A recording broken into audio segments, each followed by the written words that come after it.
Bismillahirrahmanirrahim. Assalamualaikum warahmatullahi wabarakatuh. Perkenalkan, nama saya Anna Triana dengan NPM 2020500437. Nah, baik. Pada kesempatan kali ini saya akan menjelaskan apa adab atau etika belajar dalam Islam, guna memenuhi tugas besar atau tugas akhir dari mata kuliah etik, akhlak, dan etika. Nah, yang terhormat Bapak As'ad STHIMPD dan teman-teman semuanya, semoga apa yang saya sampaikan bisa menambah ilmu atau referensi buat teman-teman semuanya. Baik, kita mulai pada kesempatan kali ini. Sebelum kita mulai, izinkan saya membuka. Bismillahirrahmanirrahim. Alhamdulillahirrabbilalamin. Wabihi nasta'in wa ala umuri dunya waddin. Wassalatu wassalamu ala asrofil anbiya'i wal mursalin wa ala alihi wa sahbihi ajma'in, amma ba'du. Baik, yang pertama untuk mengenai etika atau adab belajar dalam Islam. Sebelumnya kita harus tahu dulu, etika itu apa sih? Nah, etika ini dijelaskan secara etimologi. Yang pertama itu dari bahasa Inggris dan yang kedua itu dari bahasa Yunani. Nah, dari bahasa Inggris ini seperti apa dan bahasa Yunani itu seperti apa, dan etika itu apa sih? Nah, secara etimologi ada dua pendapat mengenai asal-usul kata etika, yaitu yang pertama, etika berasal dari bahasa Inggris yang disebut dengan ethos singular, yang berarti, nah, dari bahasa Inggris ini yang disebut dengan etis berarti suatu sistem. Nah, prinsip moral, aturan, atau cara berperilaku. Akan tetapi terkadang etis ini dengan tambahan huruf S dapat berarti singular. Nah, jika ini yang dimaksud kata etis, berarti suatu cabang filsafat yang memberikan batasan prinsip-prinsip moral. Nah, jika etis dengan maksud plural atau jamak, berarti prinsip-prinsip moral yang dipengaruhi oleh prinsip pribadi. Nah, yang kedua, etika berasal dari bahasa Yunani. Nah, tadi sebelumnya kita sudah bahas dari bahasa Inggris dan sekarang kita bahas dari bahasa Yunani. Nah, etika berasal dari bahasa Yunani yang berarti ethikos, yang mengandung arti penggunaan, karakter, kebiasaan, kecenderungan, dan sikap yang mengandung analisis, konsep-konsep seperti harus, mesti, benar atau salah, mengandung pencarian ke dalam watak moralitas atau tindakan-tindakan moral, serta mengandung pencarian kehidupan yang baik secara moral. Nah, sedangkan dalam bahasa Yunani ini, Yunani kuno, etika berasal dari ethos, yang apabila dalam bentuk tunggal mempunyai arti tempat tinggal yang biasa, padang rumput, kandang, adat, akhlak, watak, perasaan, sikap, cara berpikir.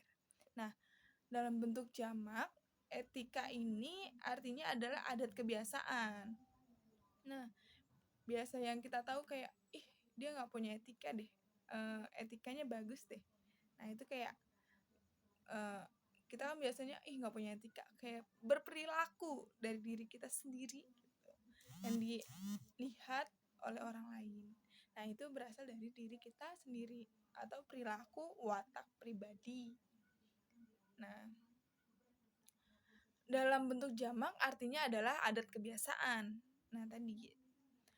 Jadi, jika kita membatasi diri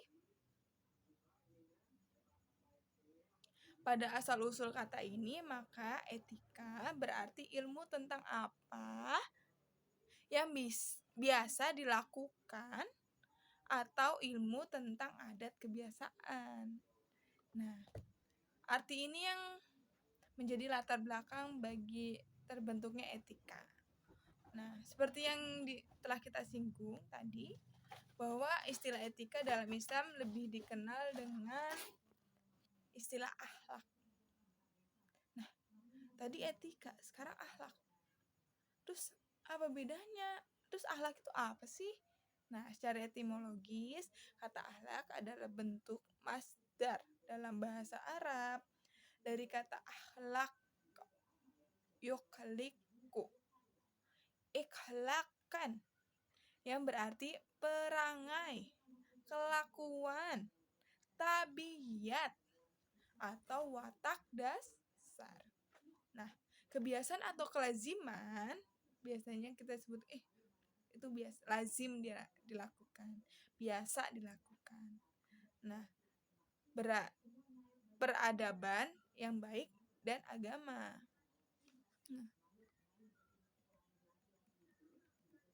Nah, adapun dalam hadis dapat ditemukan kata akhlak seperti dalam hadis dari Abu Hurairah radhiyallahu anhu berikut. Bismillahirrahmanirrahim.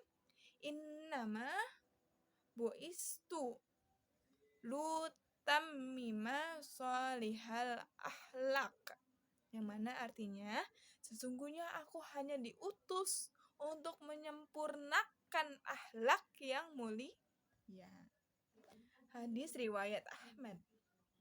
Nah, jika kita telusuri secara bahasa juga kesesuaian antara kata akhlak atau perbuatan atau tingkah laku, khalik artinya pencipta, dan makhluk atau makhluk yang diciptakan.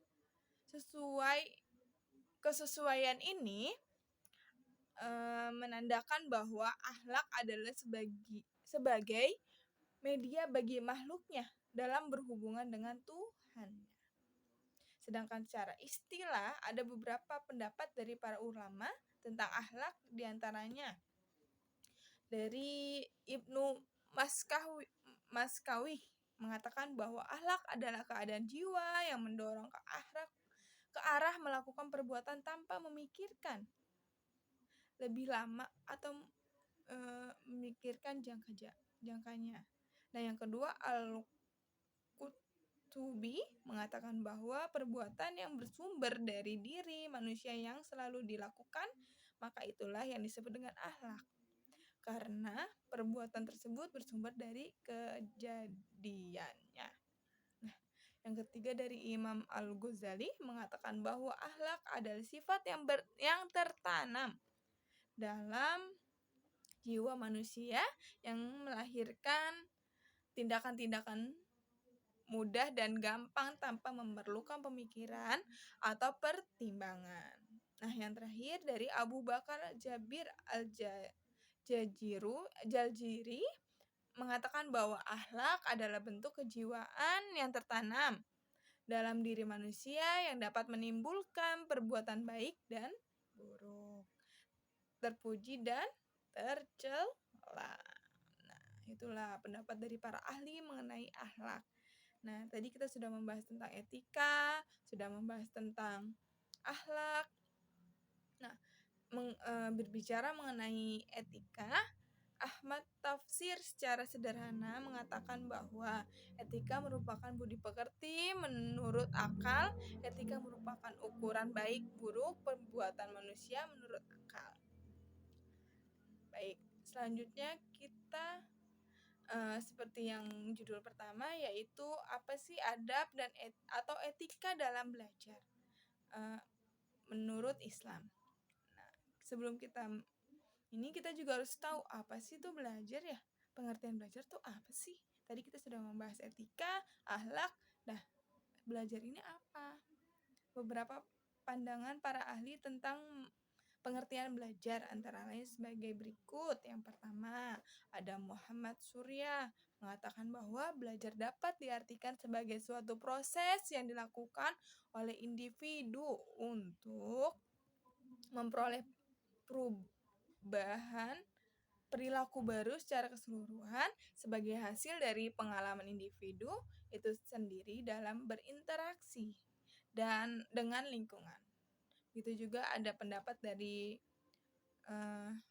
Whit Harrington. Belajar merupakan perubahan dalam kepribadian dimanifestasikan sebagai pola-pola respon yang baru terbentuk keterampilan, sikap, kebiasaan, pengetahuan, dan kecakapan. Begitu juga ada pendapat dari Cross and Cross dan Hilgard, terus di Vesta dan Tompas, Guy dan Berliner, dan lain sebagainya. Nah, dari beberapa pengertian dari para ahli di atas, memiliki kesamaan atau satu dengan yang lain. Meskipun berbeda dalam redaksi, atau penyampaian, atau penjabaran, tapi yang digunakan dari beberapa definisi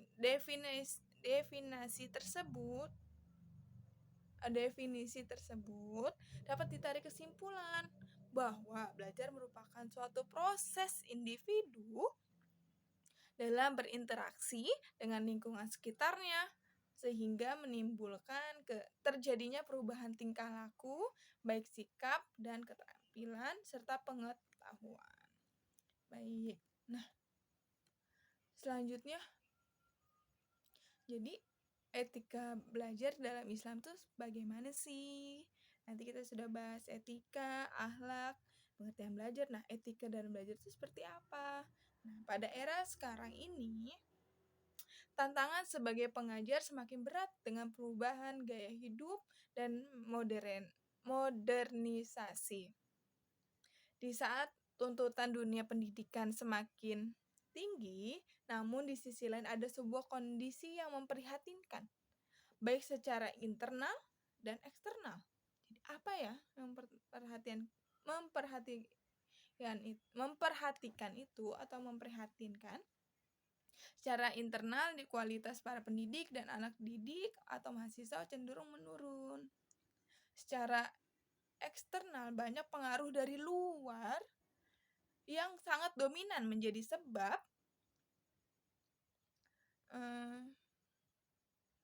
menurunnya kualitas para pendidik dan anak didik, yakni perkembangan teknologi, baik bak buah si malakama, serba salah.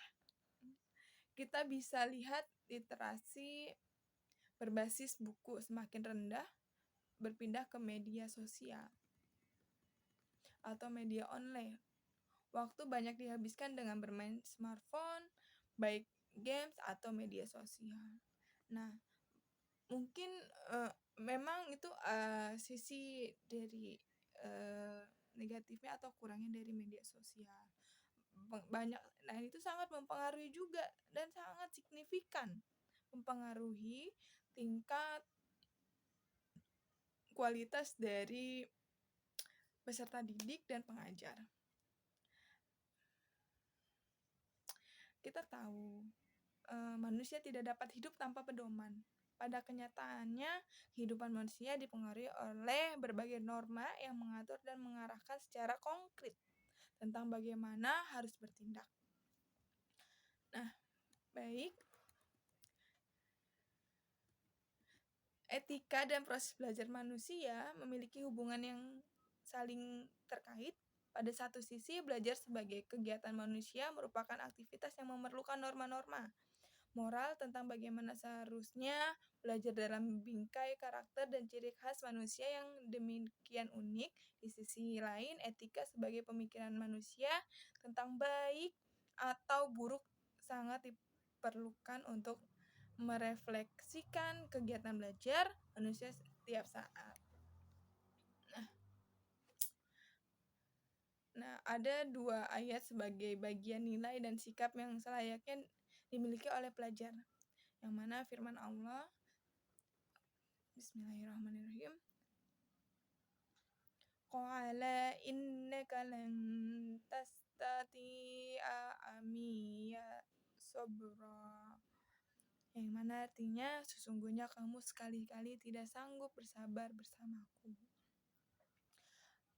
Pelajar juga harus mempunyai sikap tidak terburu-buru dan tidak memaksa guru untuk menjelaskan sesuatu yang belum saatnya. Seorang pelajar haruslah menampilkan sosok yang bersahaja dan sikap memuliakan gurunya. Maka sudah menjadi hal yang lumrah, etika perlu dijaga oleh si pelajar dan juga menjaga sikap dan perilaku terpuji di hadapan gurunya. Nah, adapun menurut Imam Ghazali dalam kitabnya Ihya Ulum Ad-Din, kewajiban seseorang pelajar ada beberapa macam, yaitu yang pertama, menyucikan diri dari akhlak tercela dan sifat buruk terlebih dahulu, karena ilmu merupakan bentuknya peribadatan hati, sholat rohani, dan kependekan batin kepada Allah. Kalau sholat yang merupakan ibadah lahir saja tidak sah jika tidak tahu ilmunya atau jika tidak bersuci terlebih dahulu dari hadas dan kotoran, maka ibadah tidak sah kecuali setelah dilakukan penyucian diri dari akhlak tercela. Nah, selanjutnya mengurangi kesibukan duniawi, yang mana menjauhkan diri dari keluarga dan kampung halaman, karena semua itu dapat mengganggu konsentrasi belajarnya, sehingga kemampuan menguasai ilmu yang dipelajari menjadi tumpul.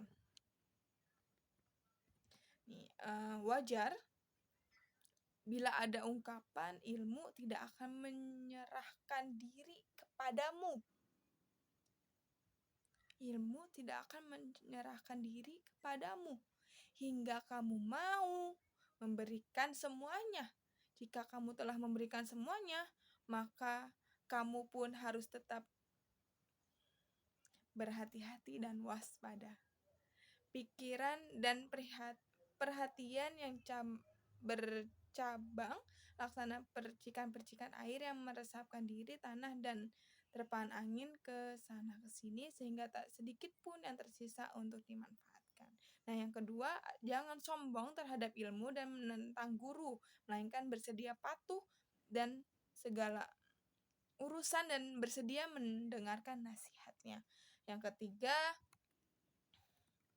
bagi penuntut ilmu, pemula hendaknya menghindarkan diri dari mengkaji variasi pemikiran dan tokoh, baik menyangkut ilmu-ilmu duniawi maupun ilmu-ilmu